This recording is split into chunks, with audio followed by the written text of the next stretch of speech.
ہے تعزیت، اور پھر اس کے بعد ڈھول نگاڑے تاشے کی بھی حقیقت سمجھ لیجئے۔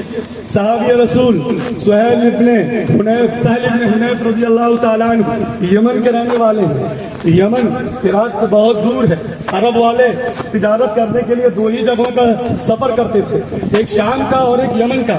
رحلۃ الشتاء والصیف میں اسی کی طرف اشارہ ہے کہ وہ ان دو جگہوں کا سفر کرتے تھے۔ اتفاق سے وہ ان دنوں یمن سے شام آئے ہوئے تھے، اور ادھر حضرت حسین کا سر مبارک۔ یہ بھی عجیب تاریخ ہے کہ مسلمانوں نے نواسہ رسول کے سر اقدس کو نیزے پر اٹھایا تھا۔ یہ بھی ایک تاریخ ہے، یہ بھی ایک تاریخ ہے۔ میں یہ کہہ رہا تھا، آئے تھے، ان کو پتہ نہیں تھا کہ ہو کیا رہا۔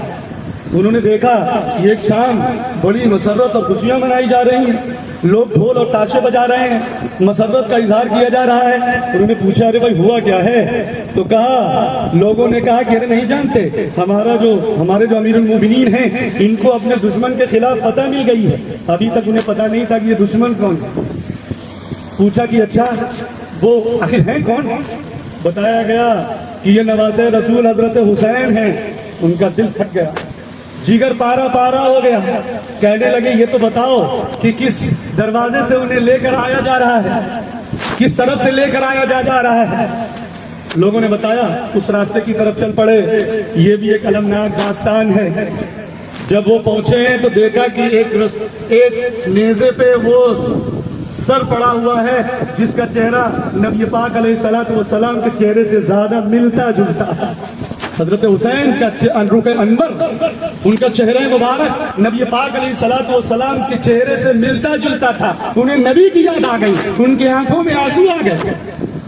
بے قرار ہو کر آگے جب جانے لگے، اب کم بختی کا عالم یہ دیکھیے کہ اس وقت حرم رسول، اللہ کے رسول کے خاندان کی عورتوں کو ان کے بھائی کے سر کے ساتھ لے کے آیا جا رہا ہے، اور وہ ہجوم ہے کہ پردہ بھی تار تار ہو رہا ہے، ان کی نزاکت بھی تار تار ہو رہی ہے۔ سہیل ابن حنیف سے دیکھا نہیں گیا۔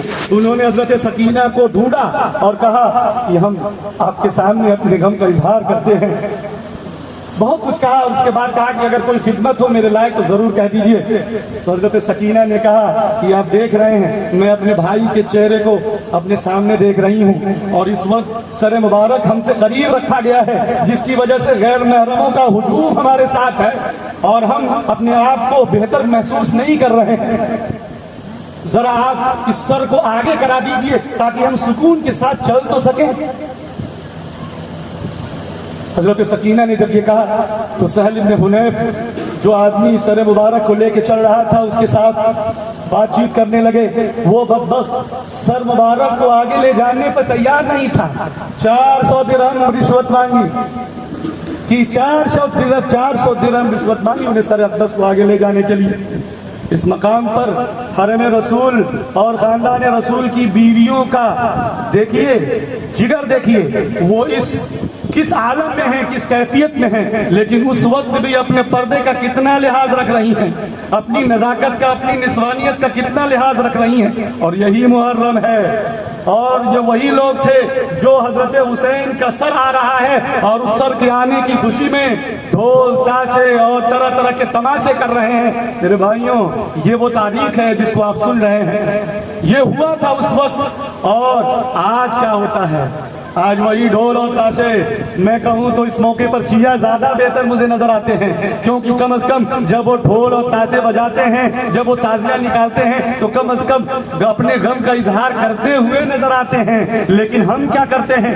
قسم خدا کی میں کہتا ہوں، آپ اپنے گھروں سے آپ کے بچے زرد برق لباس پہن کر، جب آپ کی عورتیں عمدہ لباس پہن کر نکلتی ہیں اور جاتی ہیں وہاں جہاں کھیل دکھایا جاتا ہے، اور جو لوگ تاشے بجاتے ہیں، جو لوگ ڈھول بجاتے ہیں، ان کا دل چیر کر آپ دیکھ لیجئے کہ ان کے دلوں میں کتنا غم حسین ہے، کتنی محبت ہے اور کتنا غم ہے۔ میں کہتا ہوں کہ سب کے چہروں پر خوشی نظر آتی ہے، سب کے چہروں پر بشاشت نظر آتی ہے، سب خوش نظر آتے ہیں، جتنے بجانے والے ہیں سب کو مزہ آتا ہے۔